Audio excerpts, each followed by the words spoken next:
Welcome to a total worker health intervention on commercial construction sites. We're glad you're here. My name is Angie Hunt, Project Manager with the Work Wellness and Disability Prevention Institute, and I'll be moderating the webinar today. This webinar is made possible through the support of the Community Gaming Grant Program through the BC government, as well as donations and memberships to WWDPI. For our construction series, we thank our program partners, Center of Research Expertise for the Prevention of Musculoskeletal Disorders, BC Construction Safety Alliance, the Canadian Council on Rehabilitation Work, our Education Advisory Committee, and speakers who contribute to this webinar series. While we're waiting for others to join us, I'll go over a few technical points for the webinar. You should be able to hear the presentation through your computer speakers or through the conference call line if you dialed in. Please use the question box to submit any issues you may be experiencing and to ask any questions you have related to the presentation. We'll collect questions submitted throughout the presentation and follow the presentation with a Q&A based on the questions submitted. Following the webinar, any questions not answered in the allotted time will be answered and distributed after the event. The presentation will be recorded and posted for free on our website within a week, along with the slides. You'll be emailed the direct links for all these items when they're available. Immediately following the webinar, you'll be directed to the evaluation survey. We greatly appreciate your input on our webinars as well as suggestions for future topic areas. If you'd like to get a certificate of attendance for this session, we do charge a $15 administration fee. If you're a current professional member with WWDPI, you'll receive free certificates. Please email me at admin@wwdpi.org to request your certificate. This webinar is recorded. As I mentioned, my name is Angie and I'll be monitoring the webinar and Q&A session. Our presenter today is Jack Dennerlin and moderated by Catherine Brookman of the Center of Research Expertise for the Prevention of Musculoskeletal Disorders. And now I'll hand it over to Catherine. Thank you, Angie. That's a mouthful. Good afternoon, everyone. I'm Catherine Brookman, the Associate Director of Knowledge Transfer and Exchange, and on behalf of Dr. Jack Callahan, the Director of the Center of Research Expertise for the Prevention of Musculoskeletal Disorders, or CREAMSD as we are more commonly known, we'd like to thank you for joining this webinar, and we're also very excited about this new partnership we have with the Work Wellness and Disability Prevention Institute, and look forward to you joining us for future webinars. I'd like to mention that we're grateful to the Ministry of Labour for our funding, which supports the delivery of the CREAMSD webinars and our time, and to thank our presenters for their expertise. Now, without further ado, it's my pleasure to introduce you to our speaker, Dr. Jack Dennerlin. Jack is a professor in Bouvier College of Health Science at Northeastern University, an adjunct professor of ergonomic and safety at the Harvard T.H. Chan School of Public Health. He's also the associate director for the Chan School Center for Work, Health, and Wellbeing. Dr. Dennerlin is an engineer whose research in public health takes a systems approach to understand and prevent work-related injuries and improve worker health and well-being. He holds degrees from the State University of New York at Buffalo, the Massachusetts Institute of Technology, and the University of California, Berkeley. A total worker health intervention on commercial construction sites awaits us. Thank you so much, Jack, and over to you. Thank you, Catherine, and thank you, Angie, for your introductions and for hosting this webinar today and inviting me to participate. It's an honor to be here, and I'm excited to talk about our research that we've been doing here in the Boston area with construction workers and their health and safety on work sites, and also talk about some of the challenges that we encountered in this industry. And construction is an interesting industry in that it's a very old industry that's been around for a long time, but at the same time we're finding it to be a model for how work is changing and being organized in the 21st century, especially around the idea of fissured workplaces with multiple employers on the same work site and workers moving around from work site to work site, very similar to the gig economy that is becoming more prevalent in here.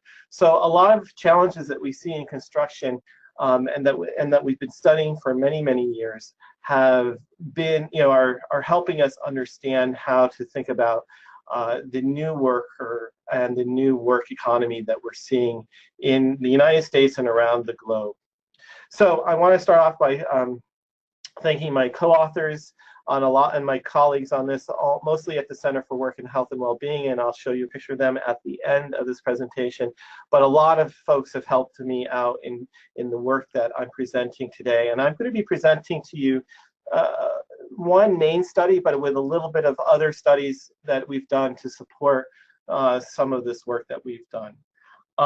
I think overall, some of the bottom line messages that I wanted you to walk away with is that, construction workers have a lot of health issues, and we need to think about them. And so they're a high priority in terms of addressing health and safety issues. We've already talked about the work environments, multiple employers, changing things, which makes workplace health initiatives difficult in terms of having a captured audience. But what we did was we actually designed a program that tried to incorporate some of the ideas of integrated approaches and total worker approaches, which is right for this type of work environment, and really address some of the worksite ergonomics as well as improve the worker health behaviors. We actually evaluated the program that we designed through a cluster randomized control trial, and I'll talk about that. And we actually saw that the program did change behaviors, and it improved pain outcomes in the pain and injury outcomes in these workers. But there's still a lot of work to be done and challenges that we have to do. So that's an overview of my talk in terms of what I'm going to be talking about today. So I'll start off in this idea that, the health and safety of construction workers, there's a cadre of issues associated with them. I mean, when we looking at the number of folks that are smokers, in this, you see that at the bottom of this chart that only in most professionals, it's about 13%. But when you look at the various different trades associated with construction, that the rate of smoking is quite high, on average about 30% in the commercial industry as well. We also see that they're overweight, especially at the younger ages. We see that than the general population, the percentage that are overweight or obese in the different age groups is larger in construction sites in the younger groups, and so we see that that's an issue as well. And there's no doubt that in terms of number of fatalities, they're one of the highest. Highest number of deaths occur to construction workers compared to all other types of industries in the United States. When we look at it in terms of rates, they're not the number one, but they're not far from being number one as well. And also in terms of musculoskeletal disorders, their rates are also very comparable to other industries in terms of what they see in terms of their, in terms of overexertion and other types of injuries in terms of what's going on. So you see construction workers here. Transportation and retail are a little bit higher, but still high rates of musculoskeletal disorders. And we think this is actually underreported because of the nature of construction industry. So even though these numbers are low, it's still a high priority. I mean, when you look at the National Occupational Research Agenda for the National Institute for Occupational Safety and Health in the United States, it's one of the top priorities for the research agenda is to address musculoskeletal disorders. Another thing that's been happening in the construction industry, and this is just recently came out from the Massachusetts Department of Public Health, a report that looked at the different occupations of those who die in opioid-related overdoses. And what they see is that construction is one of the highest, occupations with the highest number of fatalities due to opioid overdoses. So this study looked at death records from a 2011 to 2015 time period, I think, that looked at these rates. And what they saw was that construction had the highest rate per both number and as rates. So they were quite high. And they actually related this to the idea that these workers have to work in pain. And so pain contributes to the problem of these opioid overdoses that could be related to their working conditions. And so this issue of their health and their, and safety is quite prevalent and quite a public health concern in terms of this, especially when we start thinking about the new opioid epidemic that's happening here in the States. So it's quite fascinating. Here's the rates. You see that construction, again, it's about 120 opioid-related overdoses per 100,000 workers. which is quite high. When you consider the fatality rates about not, I think it's around 5 per 100,000 workers in terms of on-site, you see that this is quite significant in terms of this. So anything we can do to help prevent the pain and injuries that they're occurring during this time could be quite useful, and that's the motivation for our study. Now, the other issue here is that the work environment has its own challenges, and that, how do you follow construction workers and how do you capture them? Traditional workplaces, we all go to the brick and mortar facility, although that's even changing. In fact, Catherine today is working from home and telecommuting in with us today from her home.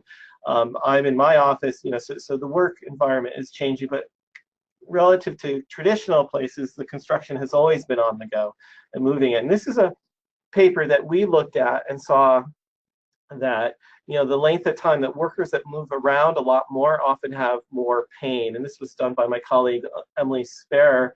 And what we did was essentially, this was part of an intervention study that I'm going to talk about later. But what we saw was that what we had to do on this intervention study was we were tracking workers as they came on and off work sites. And if you look at this data here, so I think you can see my mouse, and that is, so the study lasted about 5 months, and we did this on 8 work sites. And at the beginning, we would capture workers when they came on site and then follow up with them 30 days later. So in month 1 on all of those sites, we had over 230 workers come on site. Now, when we came back a month later to find them, only about half of them were still on the work site and another half had left. Okay, so we had lost half of those workers in that 1 month period of time. Meanwhile, new workers came on site. And so, so we were able to survey another like 230 workers in the second month. And so we see that, there's new people on site. And then when we come back in the third month, you see, okay, now the follow-up of this original baseline survey is now again about half of what it was the month before, which was about half of what it was before the month before. For this group of new workers in the second month, we see about half of them are on site in this third month. And you see this continues throughout the study. We get new workers and it keeps going. Our study was, we were on a series of smaller, on work sites that were gearing up, so the overall population on the work sites seemed to increase in the first 3 months. But overall, you get to see the trend that people are coming, and on the below the line are people who left in the study. So this was a fascinating thing, and what we saw was that those who leave the site, like all these folks here, tend to have more injuries and more pain and work in more pain than those who stay on the site. So that was an interesting finding that we looked at. And so the other thing is that there's multiple employers on a site. So if you've got one worker on a site, they're actually, could be part of a trade union. They're actually working for a subcontractor as their main employer. But then you've got you've got the general contractor and owner supervising the site, as well as other subcontractors. So the work environment has a lot of complexity of who the different players are on the site. So how do you start thinking about designing a work site for, an intervention or program that can address the health and safety of the worker beyond just simply their safety? And so that was what we called, and what I'm talking about today, and that is our study called All the Right Moves. And All the Right Moves was, had 2 objectives, and we did this from 2011 to 2016. And it was to develop a worksite-based, multi-component, integrated MSD prevention and health promotion intervention for workers on commercial construction sites. And then the second part was actually to look at, where we actually completed a clustered randomized controlled trial to test the feasibility of the study and see, look at some of the efficacy on it. And we actually did that with 5 matched pairs, and I'll talk more about that. So our approach was to build the program off of existing practices. That's a key aspect of the integrated things. So what we essentially did was we looked at safety, the safety management systems that a lot of these work sites have on their site, which includes, hazard ID and control, task pre-planning, and supervisor and worker training. Those are some of the major activities that a general contractor puts on site for their workers. And what we simply did was, to this whole process, was add ergonomics, and I'll talk more about that in a second, but we focus mainly on manual materials handling, overhead work, and groundwork. And a lot of our basis of our recommendations was from the National Institute for Occupational Safety and Health. They have a document describing simple solutions for ergonomics and construction workers. And so the link is here, and so when the slides get posted, you can go visit the link from the slides.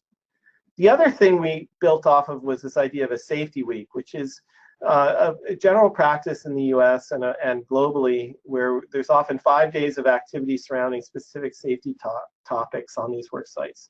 And they talk about different things from like fall protection to hearing protection and various aspects of safety on a site. And it's done through just mainly toolbox talks and different flyers and different materials they hand out. I'll talk more about that as we go along. And with the overall goal of trying to help improve the workplace practices on these sites.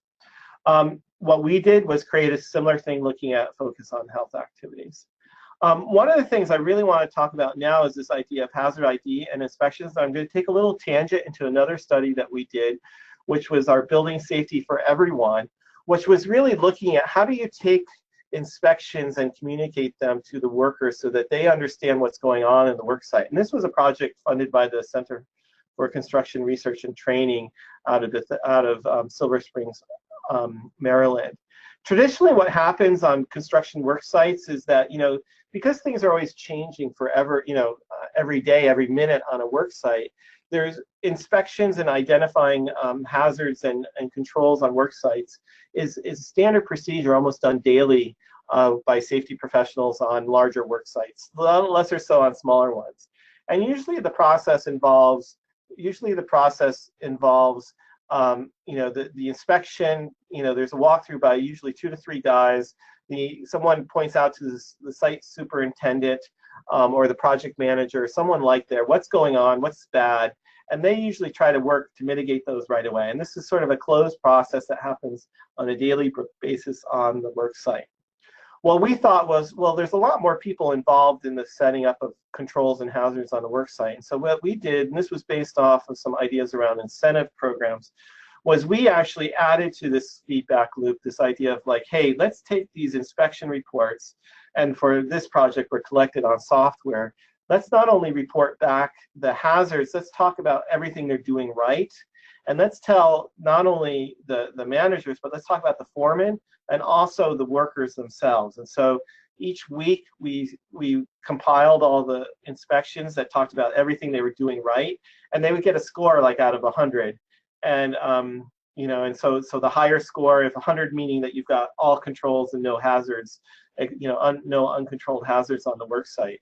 And we actually, for the workers, for the foreman, we gave detailed reports for their specific company of what they were doing and what was seen, how many ladders were being used, where were their extension cords on the floor, how many of the guardrails were properly put up, those type of things.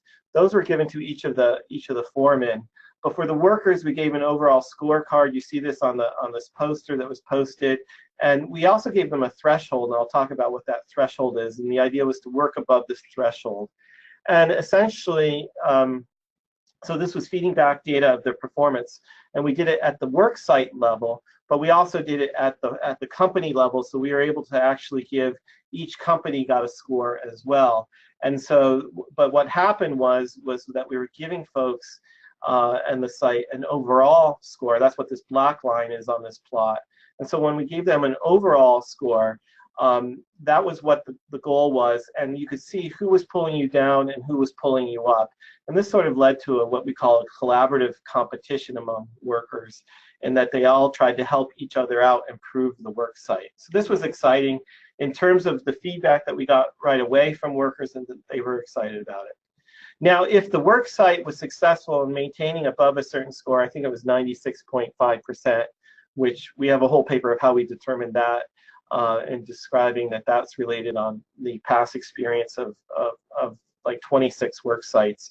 Anyway, when they got above this, we threw a party, and this was about once a month, and we basically gave a free lunch and recognition to all the workers on the site. This is one of our work sites that we were at here in Cambridge and outside of Boston. You see our logos up there, and we've got our staff, and we're handing out food.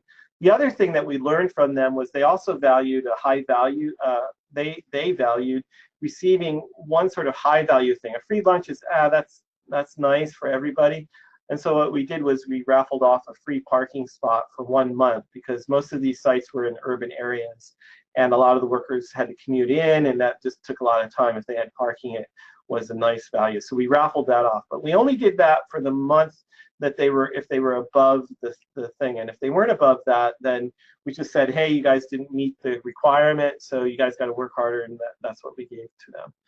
And so a lot of what I'm going to talk about in terms of the intervention actually involved that. We actually evaluated that program through a clustered randomized control trial, and this just demonstrates that it took us a couple of years to collect the data, similar to our current study, and we had matched pairs. And we actually saw an improvement in safety climate among these workers. And safety climate is an antecedent to injury. It's just easier to collect with a lot more people. And so we actually were able to improve what the workers perceived as safety, the messaging from the company and on-site, and that overall people felt it was improving the work site, the safety environment on these work sites significantly so. And these are actually similar to improvements that other people have seen in safety climate interventions. I think what's really fascinating is that we actually changed how people did things on the site. We actually started changing how things, and we increased communication between the trains. We also developed better team working around this, and they really attributed this to our program, and that people were working towards a shared goal, and that was really good. And the final thing on here is this idea of transformational leadership is that it actually, this one quote from one of our workers said, it felt good to finally get a report in a meeting to say I actually did something right. This is something my students tell me I need to do more of as well. But anyway, that's sort of the idea that was behind this. I just wanted to tell you about this study just to give you a context of some of our thinking of what we did in our new study with the total worker health. So now I'm returning back to our total worker health study, where we're actually, in the goal was trying to improve musculoskeletal health and cardiovascular health of these workers. And so what we actually did was develop the whole program. I'm not going to get into this too much, but we talked a lot about different aspects of trying to improve their physical activity, get them to stop smoking, and improve their ergonomics. So this was our integrated approach, was that we targeted multiple health and safety outcomes all together. We had a lot of ideas about our physical activity and improving things like this, and this is where we actually ended up changing a lot of things. And what we actually saw when we actually tried to do this stuff was that we couldn't do a lot of the physical activities we wanted to do on site. One of the things we learned in our pilot was that they were complaining and saying, hey, we already do a lot of physical activity while we're here. And actually, during this pilot study, we actually measured with accelerometry data from workers that they were actually getting over 250 minutes of moderate activity a week. The recommendation from the CDC here in the States is 150 a week. So they were already meeting their guidelines for that. And the other thing was, we were trying to do a lot of stuff on site for their health. And we learned that a lot of the activities just couldn't be done on the work sites.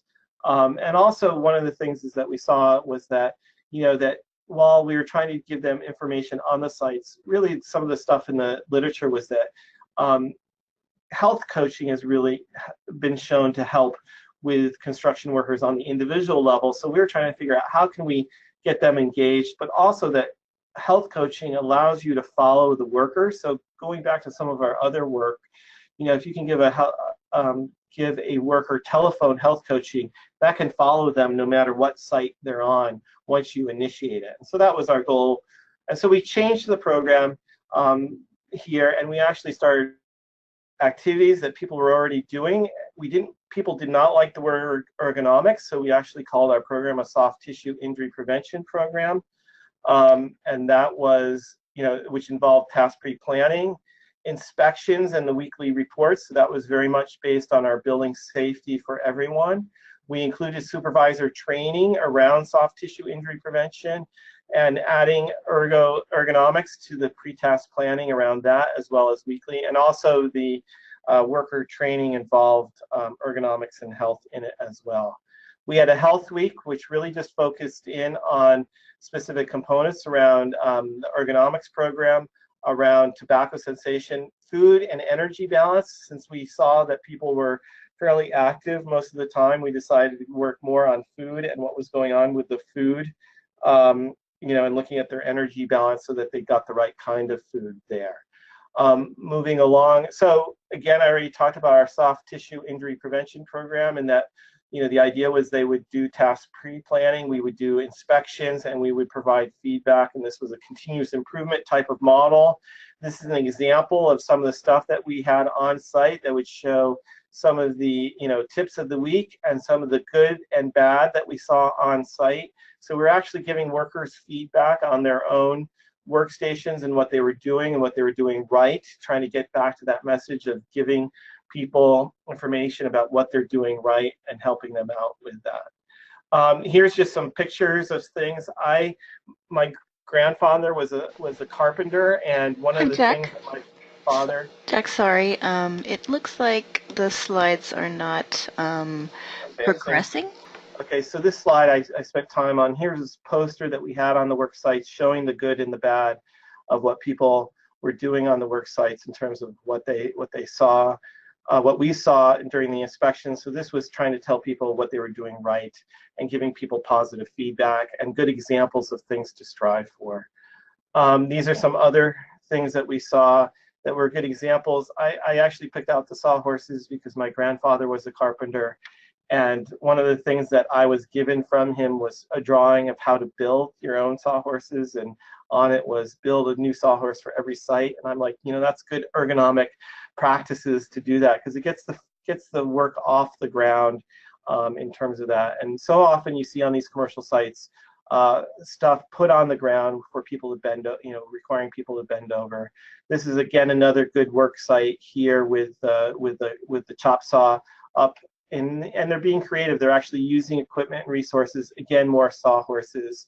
This guy's actually using, both these guys. This guy's got a little bit more overhead, but this guy's situated such that, he's up high. He's up high, which is a problem. But overall, he's positioning his work so that he's not terribly overhead, and sort of the design also compensated that. So these are some good examples. These are some other examples. I like the one on the left is like using material, using assistive devices and things like this for manual materials handling. And being from my background in the office environment, I love this one, which is built to give people good visual access, just looking at drawings to reduce neck. So these were some examples that we pulled off of the website. The health week was a whole week that really focused on food and energy and giving people information. This was a toolbox card that people could actually attach and take home with them in terms of some of the resources that they could have, some tips, as well as going online and getting things. And then we always provided healthy snacks. Instead of donuts, we would provide nuts and fruits and things like this. So that was our final intervention design. We evaluated on 10 construction sites, actually 5 pairs. We would find two sites within a company and then randomize those two, do block randomization to evaluate it. The way we did it was we implemented the soft tissue program for 6 weeks, and during that time we collect baseline data from workers as they came on site. Right before we did Health Week, we do a survey to see what changes occurred due to that program alone. And then we do a Health Week. And then during that Health Week, we were trying to get people, we did a lot of education, but we also offered telephone coaching sessions as well. And then did a follow-up 6 months later, which was done so through a mail. Our program, the way it was designed and also working in terms of thinking about what it targeted in terms of the conditions of work. This is our conceptual model from the Center for Work Health and Wellbeing, where we look at what kind of workplace policies, programs, and practices can really affect the conditions of work that then affect the worker behaviors and outcomes, including injury and illness. So this was our overall center one. We modified this for our evaluation, where we looked at construction work sites, where we had our soft tissue injury program and our health week. We looked at conditions of work, mainly ergonomic practices, a scale that was developed by Ben Amick, who's affiliated with the Institute for Work and Health in Toronto. We looked at some worker outcomes, including smoking, physical activity, and diet, and worker outcomes, including pain and injury, using the Nordic questionnaire, as well as some enterprise outcomes looking at work limitations questions. We actually saw no changes in smoking, so I'm not going to present. In fact, there was no changes in smoking. There was one person quit and one person increase and started smoking that time, so we really didn't see anything there. So I'm not going to talk about too much of that. And also the work limitations questionnaire I'm not going to talk about as well. So 1 month out after running the program, we actually saw a reduction in on the intervention sites. This is the beta coefficient for ergonomic practices. We actually saw ergonomic practices improving just ever so slightly. This is on a 5-point scale, so it's not a huge increase, but it's from, the scale was a Likert scale going from, strongly disagree to agree. So this is, a small change in terms of the numbers, but it's making a dent in it, and it was significant. We also saw a little, we didn't see anything in terms of physically demanding work. We actually saw a slight increase there, but that wasn't significant there. The other thing that we saw now 2 months at the follow-up 2, which was 6 months post-Health Week, which was a mail-in survey, we actually did start seeing improvements in recreational physical activity, even though that wasn't really our target. We were looking at energy. People did report 31 more minutes of moderate and vigorous activity in the control sites compared to the in the intervention sites compared to the control sites. So we actually saw improvement there. We also saw a slightly, it was marginally significant improvement in their diet around healthy food, and this was a food frequency questionnaire. So what we saw was a slight improvement in the number of servings of fruits and vegetables. There's a slight decrease, very non-significant, in terms of the decrease in like sugary snacks and fried food. So overall, there was a slight improvement in the balance, but mostly in the healthy diet aspects there. Now, in terms of pain and injury outcomes, we actually saw a reduction in new pain, incidence of new pain on the intervention sites. Again, here about a reduction of 40% compared to the reference sites, and that was significant. We didn't see, that was pain or injury, that's how the question was worded. We also used the pain in the last 3 months, and we didn't see any reduction in there. This reduction was maintained at 6 months in the controls on the intervention sites. However, we lost people due to follow-up. You see the 112 versus the 208. And so the variability increased significantly, such that we lost statistical significance with that effect. So we were, so overall at the population level, we maintained it, but because of the increased variability, and that could be due to the reduction in the number of folks, as well as the fact that some folks moved off sites, and we weren't able, we're not sure what kind of work environments they were once the intervention had been completed and they moved on. So overall, the treatment reduced the new incidence of worker pain on the intervention sites. It improved ergonomics, and it improved some of the self-reported behaviors. Like I said before, the smoking didn't change. One of the things that are qualitative, which I didn't present too much because we did do a bunch of qualitative research here, is that we did see people talking a lot about changes in psychosocial support and worker knowledge about ergonomic approaches. We didn't measure any of that, but people were talking about it in our qualitative methods where we interviewed some of the key informants, and we had worker focus groups as well. And also that process tracking the qualitative research told us that our program actually had lots of limitations. While we did see an improvement in ergonomics, there were a lot of people felt like there needed to be more upstream changes made in the process. A lot of what we did and a lot of our training was around the day-to-day activities that were on sites. But a lot of folks said, well, if I had known beforehand, we could have planned differently. We were trying to address that in the task pre-planning, but it didn't really work very effectively. I think what we did was we gave individual workers tools of how they could set up their own work each day, and that was an improvement, but we weren't able to change at a systems level, planning and thinking about things in advance. And that's stuff that we learned from the qualitative aspects of it. The other thing was that we were only looking at the work site, and we were only working with the general contractor. And the general contractor, while they can set precedent and set up systems of safety and requirements, they often don't have the specific tools and resources available for the specific trades, and that often falls to the subcontractors themselves. And the subcontracting companies, when they come on site, need to bring their own tools and their own programs of safety and ergonomics and health to the site and integrate those ideas into that. So that was another thing that we learned from this study on these sites. The other aspect was that the subcontractors are the primary employers for the workers on site. So they're often much more in touch with the workers at a one-to-one level, and often can provide a little bit more, they're more the frontline interface with the workers themselves. So we thought that that was an important thing and lesson learned that we did from this study. So where are we moving with this information? I think one of the things is that we're trying to take this stuff that we've been learning on construction sites for the past 10 years and create a system for multi-employer workplaces. Right now, what I just presented to you was our focus at the general contractor, the work site level, with all the right moves at that level. But the second thing was what we're doing now is actually building this kind of program for subcontractors. And around the field, we've done our pilot. We've been learning a lot about how to apply, some of the lessons learned and apply it to the smaller subcontractors. What's interesting about working with subcontractors is that they're small companies, and so we're working with them and understanding what are some of the challenges and methods to overcome those challenges associated with small companies, and that's very exciting in terms of that.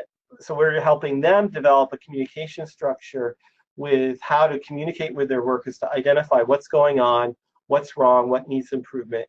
And they're all, in our experience so far in that, and we're currently going out to the field to do our evaluation trial.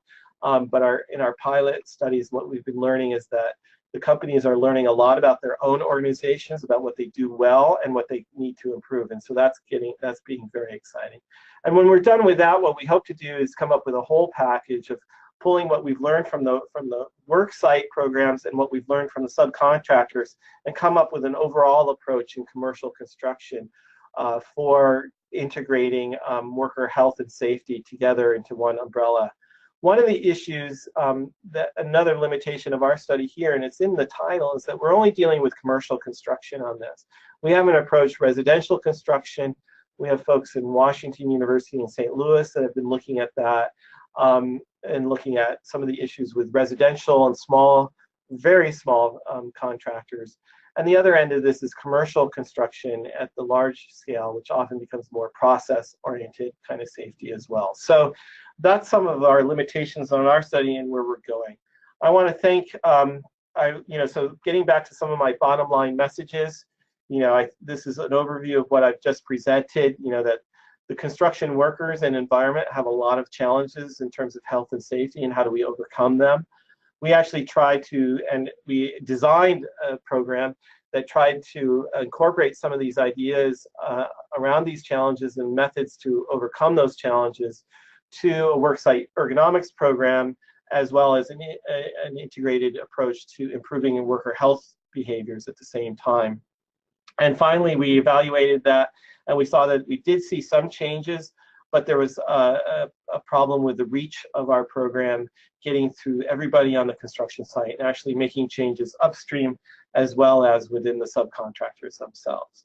So with that, I want to thank you. This is my collaborators in the Center for Work Health and Wellbeing, led by Gloria Sorensen, who's in the middle, and a lot of our colleagues on this project. Specifically, we've had Justin Mandarides, who's our statistician on this, as well as Hao True, and Jeff Katz, who've been all helping with this study. And so I want to thank them and thank you for your time and attention.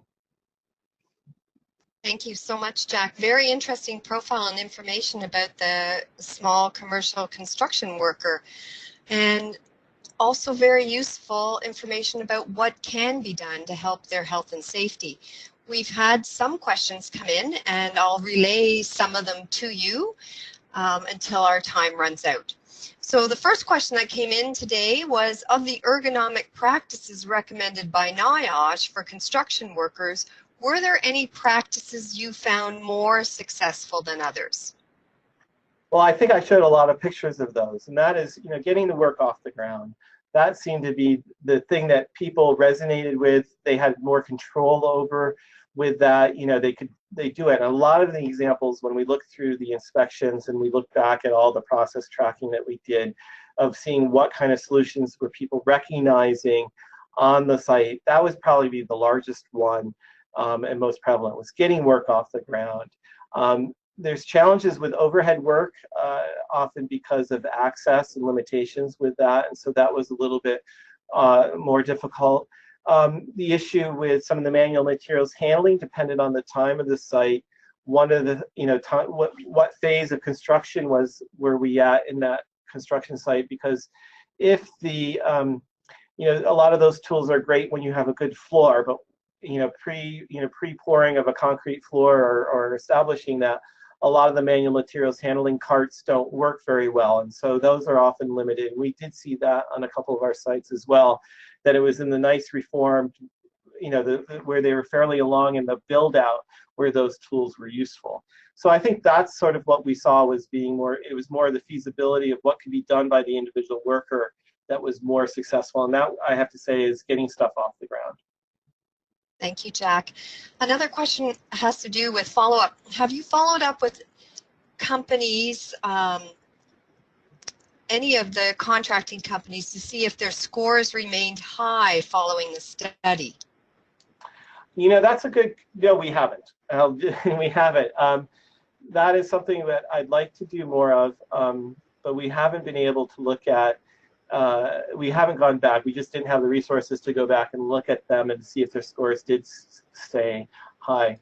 The other issue is that we really relied on workers because, in our design, we actually accounted for who were we measuring, and so sometimes if the workers change, that's going to be problematic too with some of our scores. So that's an issue that we're struggling with all the time. Is when your thermometer keeps moving, how do you recalibrate all the time? Thanks, Jack. In your study, what did you find was the hardest health challenge to overcome? And I think you mentioned smoking, but I'm not sure if that was the hardest. Well, smoking in our work sites was not as prevalent as we thought it was going to be. Overall, I would say that on our sites, the prevalence was a little bit smaller, I think it was around 20%. I have to go back and look at the numbers. So if you have an intervention that only targets 20% of the people, but you're measuring everybody, that becomes a little bit problematic.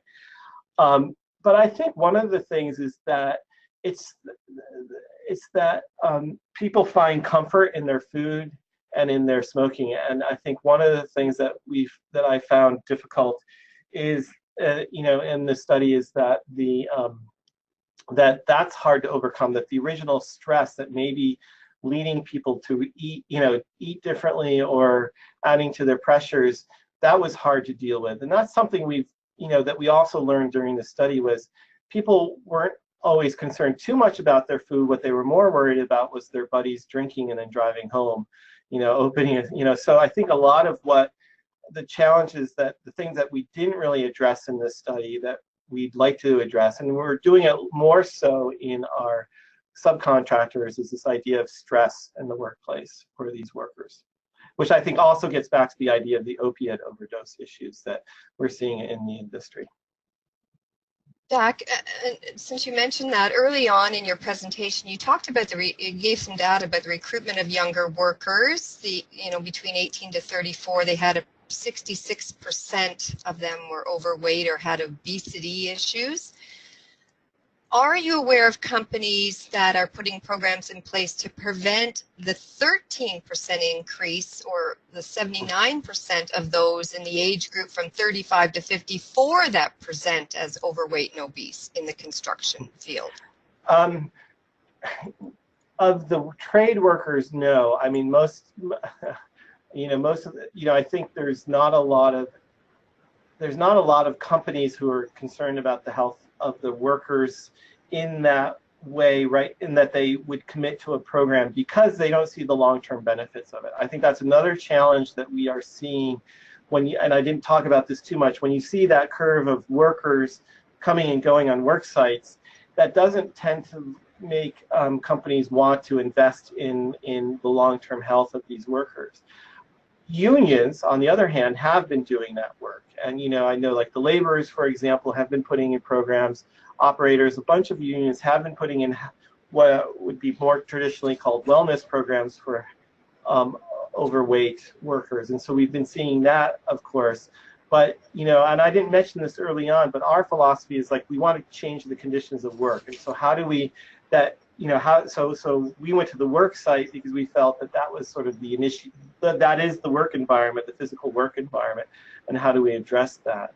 I think in the industry it's a little bit more complex because what is work here and what is a workplace for a construction worker is always changing and always moving. So how do you, you know, so until you get sort of a community-wide approach to this, and I say community meaning, you know, the companies, you know, all the companies and the contractors and the unions all coming together to solve this problem, then we can do that.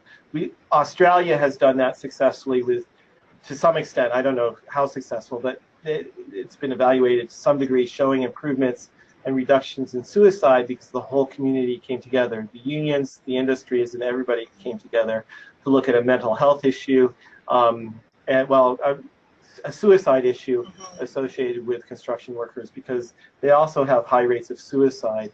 And so they did a whole, you know, industry-wide initiative in Australia called Mates in Construction that was able to reduce that. So maybe looking at that model, because there's certainly a lot of marketing and attention that's brought to mental health and suicide, and recently in Ontario, mental health.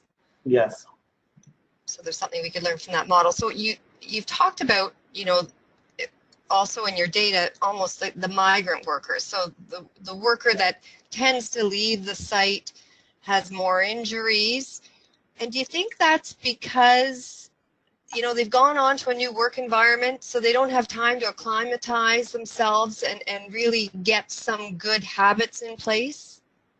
So yeah, well, I think it's not only good, you know, I think it's getting to know, they're not familiar with what all the hazards are on a site. You know, the first time you go to a site, you're learning where are different hazards, where are the hot spots, where, you know, where are the safe zones.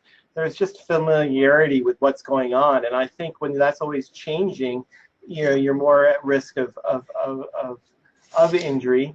The other thing that's going on is that, you know, you might not have a longer-term resource of tools associated with that because as you move, your tools might be changing as well, and so that might change how you are experiencing the workplace and your exposure to risk factors at the same time. Thanks, Jack. That's helpful insight. You mentioned upstream challenges in planning, but yeah. Did you find any challenges in getting employer contractor buy-in and implementing any aspect of your intervention or interventions? Always. I mean, I think, you know, that's when we did our pilot, was we were trying to see what could we get buy-in and not buy-in from. I mean, so you know, what we had to do, we wanted to see what could we do, and I think part of what drove what we could do was feasibility of what the companies were willing to do. A huge issue in the States was you know, people said, hey, let's set up a basketball hoop, let's get people to work out their stress in different ways through physical activity. And the companies just didn't want to do the liability issue associated with that. And so so a lot of those activities were not implemented because the company said we just can't do it for liability reasons. And so that was partly it. And once we sort of refined it down to things that most companies were able to do, the hardest thing was getting people to do the pre-task planning. They were not doing it as much as we'd hoped them to do. And it gets back to that upstream aspects of it. They were just not thinking about it from the get-go, and so we had a hard time implementing that. And I think that really changed. That really required the companies and the worksites to really, at the heart of what we really want them to do, and that's change how they do things around there that can affect worker safety and health. So that was probably the one of the largest limitations that we saw, and one of the things that we had the hardest time implementing. So Jack, that's a great segue into the last question of this webinar. And in general, can you comment on what power is there for interventions in terms of changing ergonomics when there are multiple trades on a site? The ultimate question. Well, I think, and that's sort of our approach now, is like when there's multiple trades on site, I think one of the big things is planning, understanding how they're going to be interacting when they start building things, because one trade could build a perfect wall, but then all of a sudden the plumber has to come along and put stuff behind it, which all of a sudden, so the timing and the planning of the overall of all the trades in terms of how they're sort of building out a process, and that's a very hard thing to do. I've seen it on construction work sites. I've seen it in residential sites where somebody builds something and then somebody has to come along and it's in their way. And so they have to do awkward postures, and they have to, they can't set it up in a way that's comfortable and efficient for them to work. And I think that leads to loss in productivity as well. So I think that's one challenge, is thinking about how do, someone has to have a global vision of how all these things work together. And I think understanding, we've done that in automobile manufacturing, and when we start looking at computer-aided design things, I'm not sure that's going to take off. It's taking off in commercial construction, but at this at industrial level in construction, but not at the commercial construction. The other thing with multiple trades is they all have to bring their own tools. They have to know what's best for them. So, the tools for masons is very different than carpenters or electricians or plumbers and pipe fitters and iron workers. They're all very different in terms of what they have, what their challenges are, and their solutions, and that makes it difficult as well in terms of working at a worksite level. So you really have to sort of understand, as you go through a phase of construction, the challenges and the solutions are going to be changing with the work as well. Thank you, Jack. I think your comment is well taken on having that global vision, and certainly in some industries, and in particular healthcare, we have seen a huge shift when there's collaborative practice. Yeah. It does result in less injuries, but it's getting those processes in place that make all the difference, and it takes time to get those processes in place. Yep. So thank you very much. I'd like to thank all our participants and encourage you to fill out your evaluation, because we value your feedback and it helps us plan for future webinars. And to thank Jack for a fabulous presentation. And we look forward to getting your slides, and hopefully we'll get to hear from you again. Thank you, everyone. Thank you.